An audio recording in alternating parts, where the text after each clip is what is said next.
જય શ્રી કૃષ્ણ, રાધે રાધે। સ્વાગત છે મિત્રો તમારું।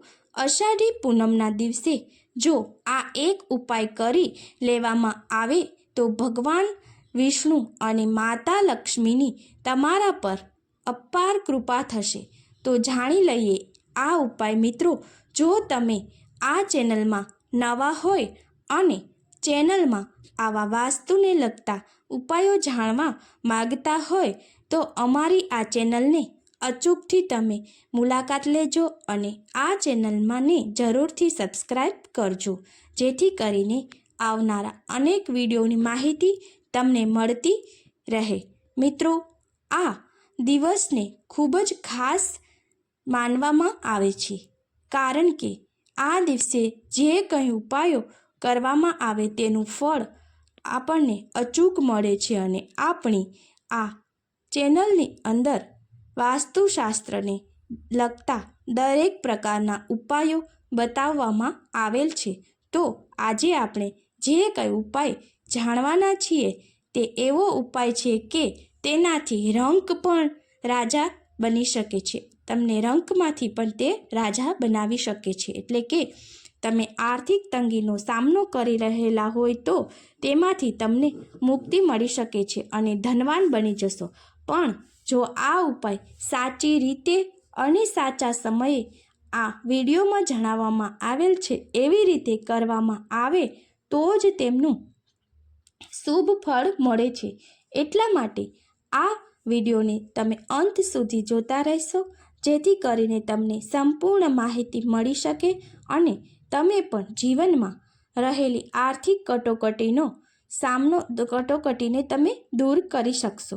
આપણે જીવનમાં અનેક મુશ્કેલીઓ ભોગવતા હોઈએ છીએ, પરંતુ તે માટે આપણે ખુદ જવાબદાર હોઈએ છીએ, કારણ કે જાણે અજાણે આપણને ભગવાન અમુક વ્રત ઉપાયો જે આપ્યા છે, નિયમો બતાવ્યા છે, જે શાસ્ત્ર પ્રમાણે અને વાસ્તુ પ્રમાણે આપણે તેનું અનુસરણ કરીએ તો જીવનમાં અચૂક આપણે સુખ પ્રાપ્ત કરી શકીએ છીએ અને આપણી તમામ મનની મનોકામનાઓ પણ પૂર્ણ કરી શકીએ છીએ।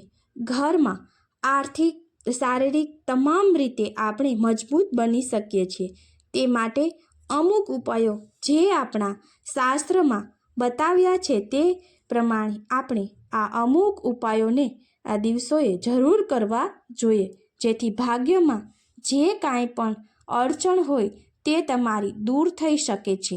તો ચાલો આજે આપણે અષાઢી પૂનમનો આ ઉપાય જોઈએ કે અષાઢ માસની શુક્લ પક્ષની તિથિએ આ વ્રત કરવામાં આવે તો મા લક્ષ્મી અને વિષ્ણુની કૃપા તમારા પર અપાર વરસી શકે છે। મા લક્ષ્મી તમારા પર પ્રસન્ન થાય છે, તેની સાથે આપણે આ એક ઉપાય પણ કરવો જરૂરી છે। આજે આપણે આ અષાઢી પૂનમના દિવસે કયો ઉપાય કરવો જોઈએ તેનું સચોટ માર્ગદર્શન આ વિડીયોમાં જણાવવામાં આવ્યું છે, તો વિડીયોને અંત સુધી મિત્રો જોતા રહેજો। આપણા હિન્દુ ધર્મમાં દરેક પૂનમ અને એકાદશીનું ખૂબ જ મહત્ત્વ હોય છે। જો આ અષાઢી પૂનમના દિવસે ભગવાન વિષ્ણુ અને ચંદ્રદેવીની પૂજા કરવામાં આવે તો તમે અપાર સુખની તમને પ્રાપ્તિ થઈ શકે છે। અષાઢ માસની શુક્લ પક્ષની પૂર્ણિમાની તિથિએ આ વ્રત કરવામાં આવે છે। આ દિવસે ભગવાન વિષ્ણુ અને ચંદ્રદેવની પૂજા કરવામાં આવે છે। આ દિવસે સ્નાન અને દાન ખૂબ જ મહત્ત્વ રહેલું છે। મા લક્ષ્મીની ઉત્પત્તિ આ દિવસે થઈ હતી, તેથી જો આ ખાસ ઉપાય તે દિવસે કરવામાં આવે તો તેનું ફળ અચૂક મળે છે અને ખૂબ શુભ ફળ મળે છે। જ્યોતિષશાસ્ત્ર અનુસાર આ દિવસે દાન કરવાથી અનેક ગણું પુણ્ય મળે છે। તો આ દિવસે જરૂરિયાતમંદોને કપડાં, ખોરાક કે અન્ય વસ્તુનું દાન કરવાથી ખૂબ જ શુભ ફળ મળે છે। શ્રીફળનું દાન તમારે આ અષાઢી પૂનમના દિવસે કરવું પણ અત્યંત શુભ મનાય છે। આમ આ બધી વસ્તુનું દાન કરવાથી ભગવાન વિષ્ણુ અને લક્ષ્મીજી ખૂબ જ પ્રસન્ન થાય છે, તેથી તમારી તમામ મનોકામનાઓ પણ પૂર્ણ થાય છે. આ ઉપરાંત અષાઢી પૂનમના દિવસે ભગવાન વિષ્ણુના મંદિરમાં જઈને વિષ્ણુ સહસ્ત્રનામ સ્ત્રોત બોલવા જોઈએ. આ પ્રકારે આપણે પાઠ કરવાથી મા લક્ષ્મી તમને પ્રસન્ન થઈને દીર્ઘાયુના આશીર્વાદ આપે છે. શાસ્ત્રોમાં જણાવ્યા પ્રમાણે ભગવાન વિષ્ણુ અને લક્ષ્મીજીને ખીર ખૂબ જ પસંદ છે. તો તે દિવસે પૂજામાં તમારે ભોગ તરીકે ખીર લગાવવી જોઈએ. તેથી લક્ષ્મીજી અને વિષ્ણુ ભગવાન ખૂબ જ પ્રસન્ન થાય છે અને તમને સૌભાગ્યના આશીર્વાદ મળે છે. અષાઢી પૂનમના રાત્રે ચંદ્રદેવના દર્શન કરીને વ્રત ખોલવામાં આવે છે, જેથી કરીને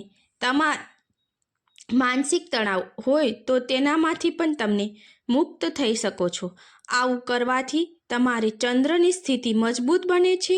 તો મિત્રો, અષાઢી પૂનમના દિવસે તમે વ્રતની સાથે સ્નાન ને દાન કરી શકો છો.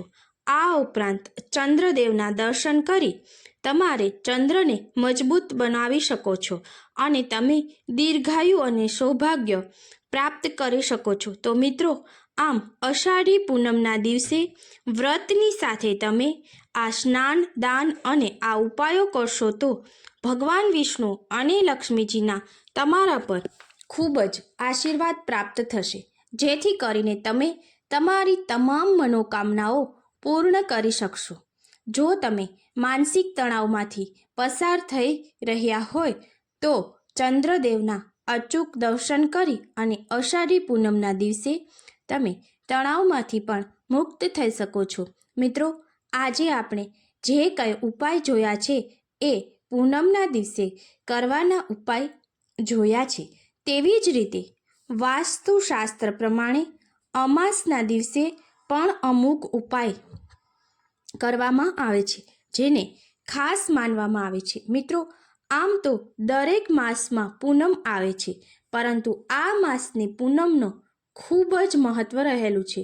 તે ઉપરાંત જેઠી અમાસ અને જેઠી પૂનમનું પણ ખૂબ જ મહત્ત્વ રહેલું છે. એટલે જે કાંઈ આપણે ઉપાયો કરીએ તેનાથી આપણે ઉપાયો કરીએ છીએ તે જો અમાસ અને પૂનમના દિવસે કરવામાં આવે તો તેનાથી તેનું ફળ અચૂક મળે છે. તમે જાણો છો એ મુજબ મેલી વિદ્યા અને નજર દોષ દૂર કરવા માટે પણ આપણે અમાસના દિવસે અમુક ઉપાયો કરવામાં આવે છે. તો મિત્રો, આવા વાસ્તુશાસ્ત્રને લગતા વિડીયો જોવા માટે આપ અમારી ચેનલમાં અચૂકથી જોડાયેલા રહેજો અને ચેનલને લાઈક, શેર, સબસ્ક્રાઈબ કરવાનું ન ભૂલશો. કોમેન્ટ બોક્સમાં જય મા લક્ષ્મી અચૂકથી લખજો મિત્રો. આભાર. જય શ્રી કૃષ્ણ. રાધે રાધે.